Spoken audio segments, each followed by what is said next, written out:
maganda. Ayun, oh, mga kababayan natin, oh.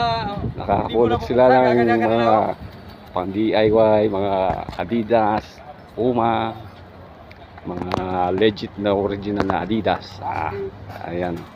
Nandito tayo sa market. Tinatawag nilang pasyalan market. Kita nyo naman, nakakita pa ako ng pangkamot. Ayan. Mga idol, oh. Mga idol, tingnan nyo. Oh, pangkamot, oh, mga idol. Oh, legit, idol. Di ba, legit? Oh, original na pangkamot, oh. Yun, oh. Dito, tingnan mo, yung hindi na nabenta, Pinulot ko lang yan. binalagay na lang dyan, oh. Tapos, Oh. Oh, meron pa, pwede pang gawing ano, pang kabog-kabog. hindi pang kalabog. Oh. Ayan. May pangkamot pa. Aywa. Number 1. Ah, ang daming ano, mga laruan. Tinatapon lang, mga stuff toys. Hindi na nabenta. Sige guys, thanks for watching.